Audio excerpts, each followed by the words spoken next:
오늘의 주요 뉴스입니다.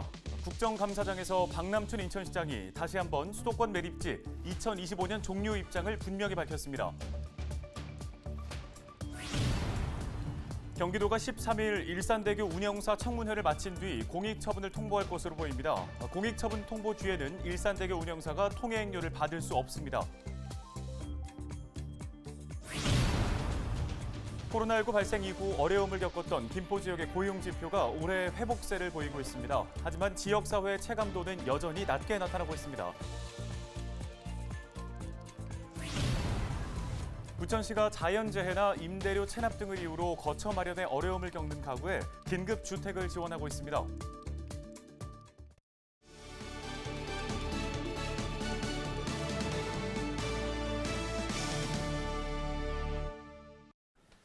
시청자 여러분 안녕하십니까? 헬로티비 뉴스입니다. 자, 김나영 아나운서 혹시 노후 준비하고 계세요? 노후 준비, 저는 아직이요. 네, 아직은 젊으니까 그렇다고 할까요? 해두겠습니다. 자, 직장인들 같은 경우는 사실 4대 보험으로 국민연금 같은 거 많이 들고 그쵸. 있잖아요. 이 퇴직연금도 하나의 노후 대비 수단이 될 수 있을 텐데 그런데 최근에 이 퇴직연금을 중도에 깨고 찾아가는 사람들이 늘고 있다는 소식이에요. 야, 노후를 대비해야 할 퇴직연금을 벌써 찾아 쓴다면 그만한 이유가 있는 거겠죠? 그렇죠. 이 62%가 집을 사거나 또는 전월세 보증금 때문이라고 하네요. 맞아요. 지난 4년 반 동안 무려 서울의 아파트값이 2배 이상 올랐으니까 퇴직연금까지 깨는 경우가 허다할 것 같습니다. 그렇습니다. 안정된 노후를 위해서라도 집값 안정이 반드시 필요하다는 얘기겠죠. 오늘 헬로티비 뉴스 시작하겠습니다.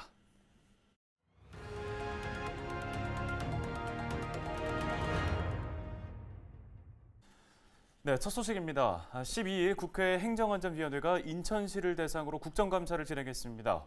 수도권 매립지 갈등 등 지역의 주요 현안들이 다뤄졌는데요. 네, 취재기자와 함께 자세한 이야기 나눠보겠습니다.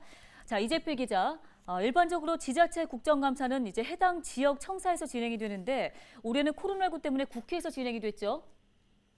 네, 맞습니다. 지자체 국정감사는 2년마다 진행이 되는데요. 지난 2019년에 이어 올해 열린 겁니다. 당초 인천시청에서 열리는 것으로 추진됐는데 국감이 열릴 인천시청 대회의실이 코로나19 대응 업무 현장으로 쓰이고 있어서 부득이하게 이번 국감은 국회에서 열리게 됐습니다. 네, 이제 국감 내용들을 좀 살펴보겠습니다. 수도권 매립지 종료, 당연히 이번 국감에서도 핵심 이슈였죠? 맞습니다. 인천시가 2025년 수도권 매립지 종료를 추진 중이죠. 박남춘 인천시장은 수도권 매립지 종료 의사를 이번 국감 현장에서도 강력히 밝혔습니다. 특히 법적으로 수도권 지역의 경우 2026년부터 쓰레기 직매립이 금지되는데요. 지자체에서 소각시설 등 쓰레기 처리 설비를 갖출 수밖에 없는 만큼 서울시와 경기도도 자연스럽게 쓰레기 발생지 처리 원칙을 지킬 수밖에 없을 것이다 라고 강조했습니다. 예, 수도권 매립지를 종료하고 지역별로 쓰레기 처리 시설을 갖춰야 한다는 주장을 이번 국감에서 다시 한번 피력한 건데, 자, 서울시와 경기도의 생각은 좀 다른 것 같습니다. 국감에서도 이에 대한 질의가 있었습니까? 네, 맞습니다. 양기태 국회의원의 질의였는데요. 수도권 매립지 사자 합의 조항에 만약 대체 매립지가 조성되지 못할 경우 수도권 매립지의 잔여 부지 중 15%를 추가로 사용할 수 있다는 내용이 담겨 있는데 이걸 바탕으로 이야기한 겁니다. 실제로 서울시와 경기도는 지난 1월과 5월 두 차례에 거쳐서 폐기물 매립지 조성을 위해 공고를 냈는데 모두 불발이 된 바가 있습니다. 이에 합의 내용에 따라서 수도권 매립지를 더 사용할 수 있지 않겠느냐라는 이런 질문이었는데 박남춘 시장은 연장 불가 입장을 다시 한번 분명히 했고요. 특히 대규모 매립지를 조성해 쓰레기를 묻겠다는 것은 이미 옛날 생각이고 대규모 매립지를 짓는데 수도권에서 과연 누가 응모하겠냐. 이제는 지자체에서 각자 처리할 수 있는 시스템을 구축해야 한다고 강조했습니다. 네, 알겠습니다. 이어서 다음 지역 현안 좀 짚어보겠습니다. 인천시에서 최근에 모든 인천 시민에게 일상회복 지원금을 지급하겠다, 이런 얘기를 했었습니다. 이번 내용도 국감에서 다뤄진 거죠? 네, 맞습니다. 여러 의원들이 질의했는데요. 지원금 지급의 옳고 그름에 대한 질의는 아니었고요. 지원금 지급 계획에 대해서 물었습니다.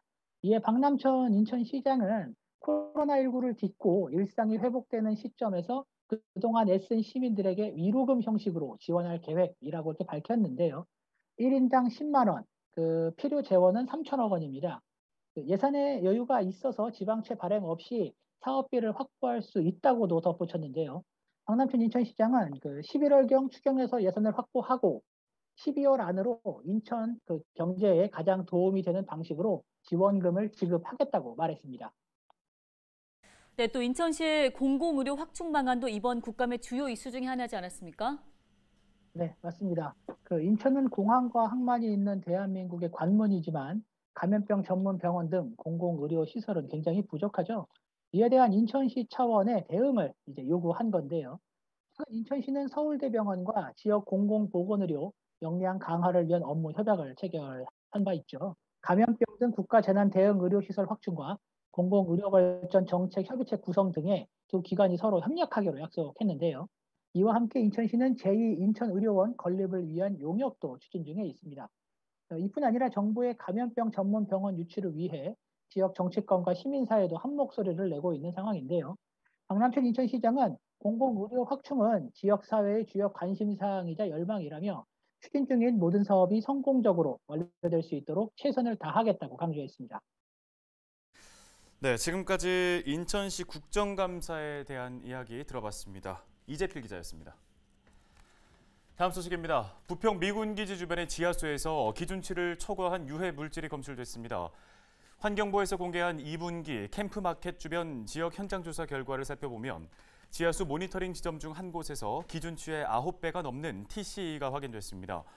이 TCE는 토양환경보전법에서 정한 토양 오염 물질 중 하나로 장기간 노출 시 뇌 질환을 유발합니다. 한국환경공단은 현재 해당 지역에 지하수 오염 확산 방지 시설을 설치해 운영 중에 있습니다. 한국환경공단은 정확한 오염 원인을 파악하고 있습니다. 코로나19 여파로 된서리를 맞았던 김포 지역의 고용 지표가 올해 회복세에 접어든 것으로 나타났습니다. 네, 다만 개선된 고용 지표와 달리 지역사회의 체감도는 여전히 낮다는 분석이 나옵니다. 어떤 이유 때문인지 이세진 기자가 살펴봤습니다. 김포 고용 지표에 초록불이 켜졌습니다. 한국고용정보원에서 파악한 올해 김포 지역 내 취업자는 지난 8월 말까지 1,600명. 지난해 같은 기간보다 21% 늘어난 겁니다. 코로나 이전인 2년 전과 비교해도 15% 늘었습니다. 특히 20대 취업자 수는 1,900명으로 1년 전보다 51%나 증가했습니다. 지표만으로는 코로나 이전 수준으로 돌아갔다는 평가도 나옵니다. 다만 구직자들이 체감할 만한 지표는 아니라는 분석도 있습니다. 같은 기간 취업률이 가장 높았던 연령대는 60세 이상. 청년 구직자인 20, 30대는 최하위권에 머물렀습니다. 20대 취업자 수는 전체의 18%에 불과했습니다. 구인 수요는 제조업 분야가 가장 많았지만 소규모 제조업체가 많은 지역 특성을 반영한 결과여서 청년 구직자들이 찾는 일자리와는 다소 거리가 있습니다. 때문에 김포시 일자리 정책은 지표에 의존하기보단 근본적인 대안을 찾는 데 집중해야 한다는 지적도 있습니다. 좋은 기업들이 김포에 뭔가 투자를 많이 한다라든가 김포의 강점을 살리는 어떤 그런 전략 산업들, 산업 클러스터가 조성된다라든가 아니면 정말 창업을 하고자 하는 분들이 김포에서 정말 창업하기가 너무 좋은 환경이다라고 해서 김포에 많이 이제 몰려온다든가 이런 여러 가지 어떤 그 김포 사회에서 일자리와 어떤 환경 변화들이 있어야 되는데 그것이 수반되지 않은 상태에서 고용 지표가 좋아졌다라는 것은 제가 봤을 때에는 고용의 질 자체가 좋아졌다고 보기는 좀 어렵지 않나. 올해 김포시 일자리 대책은 직간접 일자리 2만 개 창출이 목표. 코로나 여파에도 일자리 목표는 무난히 달성할 것이라는 게 김포시 입장이지만 청년 인력 유출을 막으려면 고용의 질이라는 가장 큰 숙제가 남았습니다. 헬로티비 뉴스 이세진입니다.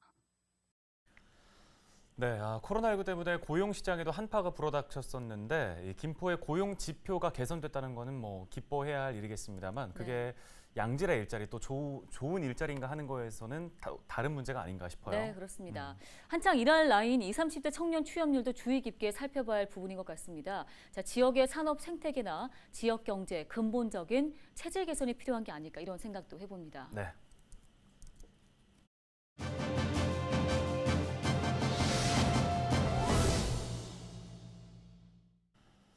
네, 부평 풍물대축제가 바로 13일부터 시작이 되는데요. 시민들을 위한 알찬 프로그램들로 한가득 준비되어 있다고 합니다. 네, 홍영복 부평구 축제위원회 위원장을 연결해 자세한 이야기 나눠보겠습니다.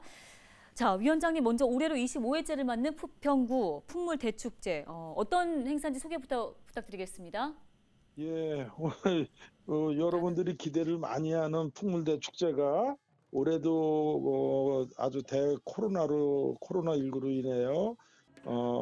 좀 많은 시민들의 이게 부응을 하지 못해가지고 상당히 송구스럽게 생각하고요. 또한 부평 구민뿐만 아니라 인천 시민들도 여기에 기대를 많이 했었던 것 같은데 또 준비하고 있는 실무자들도 상당히 많이 힘들어하고 있습니다. 그러나 우리 풍물대 축제가 25주년을 줌해서 비대면으로 우리 부평 문화재단에서 지금 16일서부터 시작을 비대면으로 준비를 할 겁니다. 유튜브로 많이 생중계할 예정이고요. 많은 시민과 구민이 우리 유튜브를 좀 많이 봐주셔가지고 좀 부족한 건 있지만 실제 대면과 비대면으로 했을 때는 분명히 차이가 많이 있을 겁니다.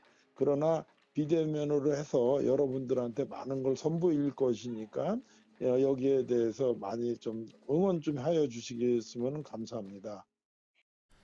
네, 비록 비대면으로 열리지만 알찬 프로그램들을 준비했다고 말씀해 주셨는데 어떤 프로그램들 진행됩니까? 우리 부평 풍물 대축제는 오래전서부터 굉장히 다양한데요. 제일 우선적으로 말씀드릴 수 있는 거는요. 우리 부평이 자랑할 수 있는 동 22개 동에서 준비한 동 풍물패들이 하는 풍물이 주가 될 것이고요. 두 번째로는요. 우리 그 삼산 두렛 농악에 대해서도 여러분들한테 또 선을 베일 것이고요. 또한 그 부평에서 많은 그 구민들이 준비했었던 장기들이 많이 숨어 있는 분들이 많이 있습니다. 그분들이 나오셔가지고 또한 그 무대에서 장기들을 그렇게 좀 보여줄 수 있는 자리를 간단하게 좀 이렇게 만들어 놨습니다. 그다음에 우리 부평구 예술인협회가 있습니다. 예술인협회에서 각자 준비해왔던 부분들을 우리 부평구 문화재단에서 전시도 할 것이고 그다음에 여러분들이 만들어 놓은 작품들을 또 여러분들한테 이렇게 보여드릴 수 있는 그런 장을 준비를 하였습니다. 물론 대면으로 했을 때 준비와는 좀 차이는 분명히 있습니다만은 열심히 준비한 거를 여러분들이 좀 잘 유튜브로 방영해 주셨으면 좋겠습니다. 네, 도움 말씀 고맙습니다. 지금까지 부평구 축제위원회 홍영복 위원장이었습니다.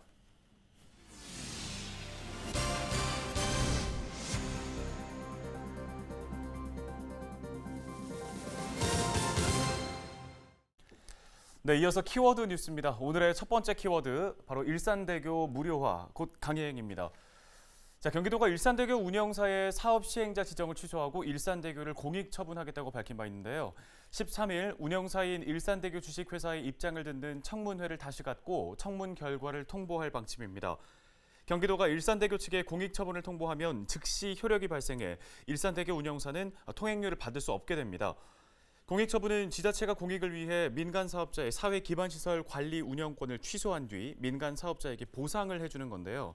일산대교 주식회사는 경기도의 공익처분을 받아들이지 않고 행정소송에 나설 입장을 보이고 있는 상황입니다. 경기도와 일산대교 주식회사는 보상액의 규모를 놓고 큰 입장 차이를 보이고 있습니다. 이어서 다음의 키워드는 긴급 임시주택입니다. 어떤 이유로든 당장 갈 곳이 마땅치 않게 됐을 때 누구든지 정말 막막한 기분이 들 수밖에 없겠죠. 부천시가 최근에 자연재해나 임대료 체납 등을 이유로 거처 마련에 어려움을 겪고 있는 가구에 긴급주택을 지원했다는 소식입니다. 부천시가 지난해 12월 LH와 협약을 체결하면서 임대주택 5곳을 마련한 건데요. 주거복지센터 심사를 거쳐서 경매 위기, 또 월세 체납으로 인한 퇴거 위기 가구와 화재, 침수로 인한 주택 소실 가구 등이 이달 초 기준으로 해당 주택에 모두 입주를 완료했습니다. 부천시는 주거 마련이 당장 불가능한 위기 가구에 최대 6개월까지 임시 거처를 무상으로 제공하고 있습니다. 헬로티비 뉴스, 저희가 준비한 소식은 여기까지입니다. 네, 시청해주신 여러분 고맙습니다.